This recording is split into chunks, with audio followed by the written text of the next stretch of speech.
Self acceptance को हम किस तरह से समझ सकते हैं? बहुत से लोग कहते हैं कि सेल्फ एक्सेप्टेंस जो है वो कहीं सेल्फिशनेस में जो है वो ट्रांसफ़र हो जाती है। तो यहाँ पर हम सेल्फ एक्सेप्टेंस और सेल्फिशनेस में थोड़ा सा डिफरेंस देख लें कि सेल्फ एक्सेप्टेंस ये है कि हम अपने आप को जिस तरह से भी हम हैं हम उसको एक्सेप्ट करें। हम कहें कि मैं अगर काला हूँ तो मैं ठीक हूँ, मैं अगर गोरा हूँ तो ठीक हूँ, मैं अगर छोटे कद का हूँ तो मैं ठीक हूँ, मैं अगर लंबे कद का हूँ तो मैं ठीक हूँ, मैं किसी भी हालत में हूँ, मैं अगर बुरा हूँ अच्छा हूँ, मैं ठीक हूँ। अब इसमें हम ये नहीं कहेंगे कि मैं तो फिर इसका मतलब है मैं ही बेस्ट हूँ। यहाँ पे सेल्फ एक्सेप्टेंस ये है कि वो चीज़ जो सोसाइटी आपके ऊपर पिन पॉइंट करती है कि तुम्हारे अंदर ये मसला क्यों है, अगर तो वो वाकई में कोई मसला नहीं है और वो सिर्फ सोसाइटी की बनाए हुए असूल हैं, तो हम उसको अपने आप को एक्सेप्ट करेंगे। हम अपने आप को ये बताएंगे कि वी आर गुड इनफ।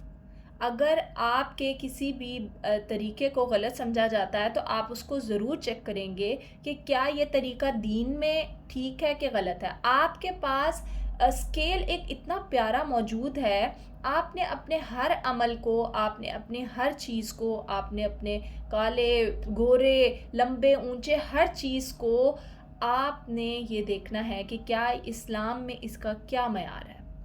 और जब आप अपने सेल्फ एक्सेप्टेंस कर लेंगे इस्लाम के मयार के मुताबिक, फिर आप सोसाइटी के ऊपर फिट होने की कोशिश नहीं करेंगे और फिर आप अपने आप को जो है वो इस बात के ऊपर बुरा नहीं कहेंगे कि मेरे डार्क सर्कल्स क्यों हैं। आप अपने डार्क सर्कल्स को सोसाइटी के लिए ठीक नहीं करेंगे, आप अपने डार्क सर्कल्स को इसलिए ठीक करेंगे कि आपको एक बेहतर मोमिन, बेहतर मुस्लिम की शक्ल इख्तियार करनी है। नबी सल्लल्लाहु अलैहि वसल्लम ने सेहतमंद रहने को कहा है। आप इसलिए डार्क सर्कल नहीं करेंगे कि भाई उसने मुझे कहा है कि तुम्हारे डार्क सर्कल हैं।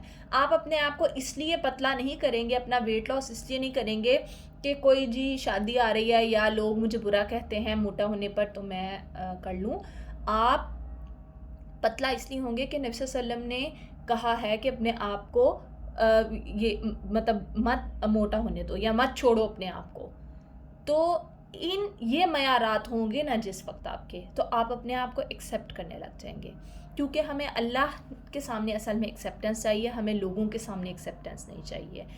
और दूसरी बात ये कि अगर हम खुद ये नहीं करेंगे तो हम अपनी औलाद को किस तरह से एक्सेप्ट करेंगे। हम तो अपनी औलाद को जज करने लग जाएंगे, हम उनके हर रवैये को जज करने लग जाएंगे। तो इसके लिए हमें प्रैक्टिस करनी होगी सेल्फ एक्सेप्टेंस की। अब आते हैं सेल्फिशनेस की तरफ। सेल्फिशनेस ये है कि मैं सिर्फ अपने आप को ही सेल्फ सेंटर्ड बन जाऊँ। मैं समझूँ कि सिर्फ मैं ही बेस्ट हूँ और मेरी वजह से अगर किसी दूसरे को हार्म हो रहा है तो फिर वो सेल्फिशनेस है। अगर तो सिर्फ मेरे अमल मेरे हद तक अगर महदूद है तो फिर वो सेल्फिशनेस नहीं होगी। अगर उससे मैं सेल्फ सेंटर्ड होकर किसी दूसरे इंसान की को हकारत से देखने लगी हूँ तो वो सेल्फिशनेस है। सेल्फ एक्सेप्टेंस होने के लिए लाजमी नहीं कि आप दूसरे को कमतर समझने लग जाएं। सेल्फ एक्सेप्टेंस होने के लिए लाजमी नहीं कि आप दूसरों को नुकसान पहुंचाने लग जाएं। तो सेल्फ एक्सेप्टेंस और सेल्फिशनेस में ये लंबी लाइन है जो आपको ये बताती है कि आपने सेल्फ सेंटर्ड होकर दूसरे की बेइज्जती नहीं करनी है और आपने किसी दूसरे को तकलीफ़ नहीं पहुंचानी है। जब ये दोनों चीज़ें आ जाएंगी आपके जहन में तो आपके अंदर सेल्फ एक्सेप्टेंस सही मायने में आएगी और आप अपने बच्चों को भी सेल्फ एक्सेप्टेंस सिखाएंगे।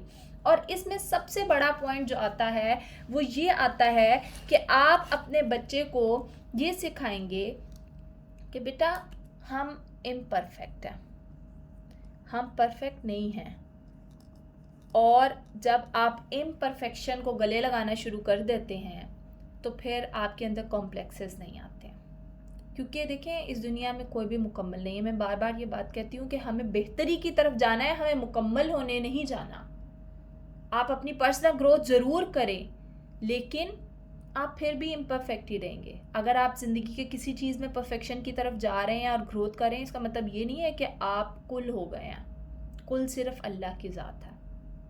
तो आपने अपने आप को इम्परफेक्शन से दोस्ती करवानी है कि कोई बात नहीं है, हर इंसान इम्परफेक्ट होता है, अगर मेरे अंदर ये कमी है तो कोई बात नहीं, अल्लाह ताला ने किसी को भी मुकम्मल नहीं बनाया है। जज़ाकुमुल्लाहुल खैर, अल्लाह हाफ़िज़।